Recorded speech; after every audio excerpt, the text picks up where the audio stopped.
warahmatullahi wabarakatuh. Kami dari kelompok 8 ingin menjelaskan tentang mass spektrometri.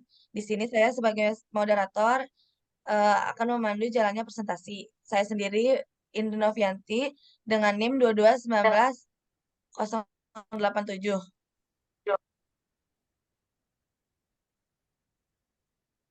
Saya Indra Arta dengan NIM 2219069. Saya Aulia Valena Putri dengan NIM 2219042. Saya Mutiarita Maharani dengan NIM 2219119. Saya Ratu Batrisia dengan NIM 2219153. Saya Triwahyu Suraning Tias dengan NIM 2119004. Ini contoh alat spektrometer massa. Definisi dan manfaat akan dijelaskan oleh Ezra. Oke, untuk definisi sendiri, spektroskopi massa itu suatu teknik analis berdasarkan pemesahan berkas-berkas yang sesuai dengan perbandingan massa dengan muatan dan pengukuran intensitas dari berkas ion tersebut. Lalu, ada pula manfaatnya. Yang pertama, untuk menentukan massa suatu molekul. Lalu, yang kedua, untuk menentukan rumus molekul dengan spektrum massa beresolusi tinggi. Dan yang ketiga, untuk mengetahui informasi struktur dengan melihat pola segmentasinya. Ini instrumentasi spektrometer massa dan akan dijelaskan oleh Teh Tias. Jadi yang pertama itu ada tumbukan elektron atau elektron impact atau AI. Jadi dia itu ruang pengionan uap sampel ditumbuk dengan elektron berenergi tinggi. Energi yang diserap molekul sampel akan mendorong pelepasan atau pengionan elektron dari orbital ikatan dan orbital anti-ikatan. Lalu energi ditransfer ke arah pembentukan ion melalui proses tumbukan. Lalu spektroskopi massa ini dengan metode tumbukan elektron yang menghasilkan ion positif atau kation lebih disukai dibandingkan yang menghasilkan ion negatif atau anion. Lalu yang kedua ada slide-nya, tolong. Yang kedua itu ada electrochoprai ionization atau ESI. Dia itu suatu larutan disemprotkan melalui pipa berdiameter yang sangat kecil ke dalam ruang vakum dengan medan listrik bergradian beberapa ratus hingga ribuan volt per sentimeter, menghasilkan ion gas dari solut. Lalu ESI ini merupakan teknik MS yang mampu menghasilkan fraksi besar dari fragmen-fragmen molekul organik atau analit biologis. Karena MS mengukur rasio massa terhadap muatan ion, metode ini memberikan keuntungan dalam menganalisa massa yang sangat tinggi tanpa perlu instrumen analisis massa yang khusus. Lalu yang ketiga itu ada chemical ionization atau CI. Ini ion yang akan dianalisis diproduksi melalui transfer sesuai partikel. Hasil pengionan itu dia suatu reaktan berupa gas yang lebih berat ke dalam sampel. Umumnya reaktan yang digunakan adalah gas metana pada tekanan 0,2 sampai 2,0 torr atau 27 sampai 270 Pascal. Lalu gas lain yang sering digunakan adalah hidrogen, air, amonia, dan isobutana. Dan selanjutnya ada phase atom bombardment atau FAB. FAB merupakan suatu teknik ionisasi yang populer untuk molekul non-volatil dan atau labil terhadap temperatur tinggi, baik digunakan untuk molekul polar dan molekul dengan berat molekul tinggi.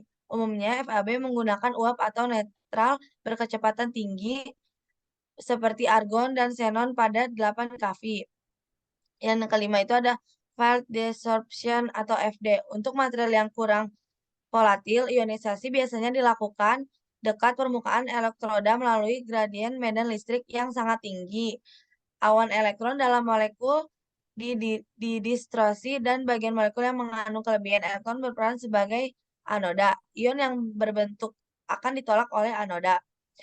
Yang terakhir itu ada matrix laser desorption ionization atau MALDI. Metode ini baik digunakan untuk sampel dengan berat molekul lebih besar dari 700.000 dan teknik ini telah digunakan untuk menentukan berat molekul dari molekul biologi besar yang bersifat polar seperti enzim analisa interaksi antibodi. Sampel berupa matriks organik atau dibuat dalam matriks organik.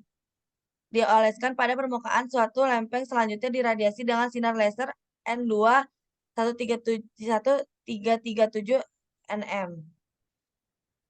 Prinsip kerja akan dijelaskan oleh Mutia.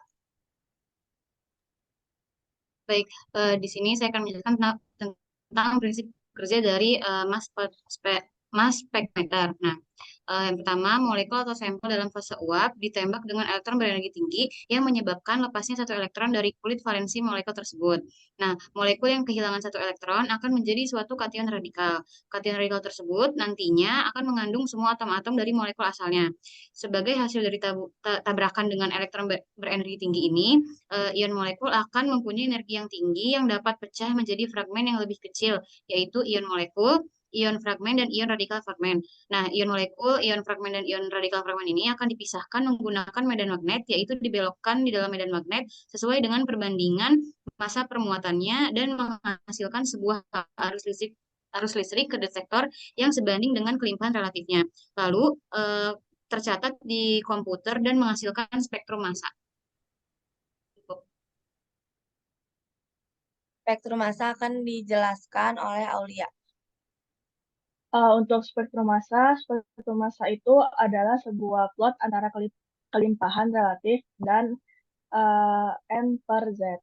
Kelimpahan fragmen ini tergantung pada keseimbangan antara kecepatan pembentukan dan dekomposisinya.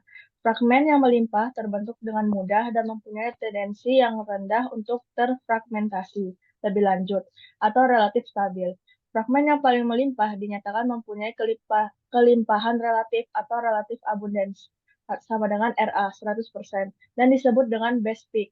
Kelimpahan fragmen yang lain dinyatakan relatif terhadap base peak.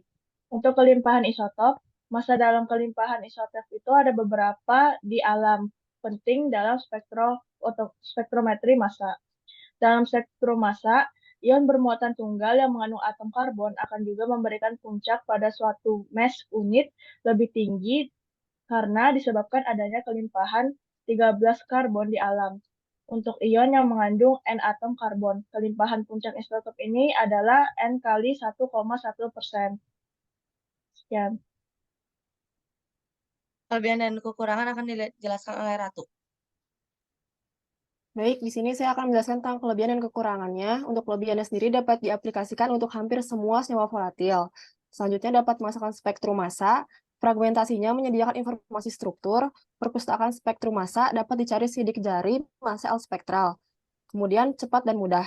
Untuk kekurangannya, sampel harus secara termal, mudah menguap dan stabil. Molekul ion mungkin lemah atau tidak ada untuk banyak senyawa. Hanya dapat menganalisis senyawa dengan berat molekul rendah atau kurang dari 1000 atom mass unit. Informasi strukturalnya terbatas. Terus untuk peptida massa fingerprint, protein harus murni dan masalah dengan adanya kontaminasi. Cukup. Kesimpulannya dijelaskan oleh Aul. Kan sudah dijelaskan ya tadi dari awal tentang spektroskopi massa. Nah, kesimpulannya spektroskopi massa itu adalah penggunaan tandem spektroskopi massa. Contoh sederhana penelitian menggunakan spektroskopi massa adalah pada sampel garam dapur untuk mengetahui isotop dari kandungan senyawa natrium dan klorida. Sekian presentasi kelompok kami. Kurang lebihnya mohon maaf.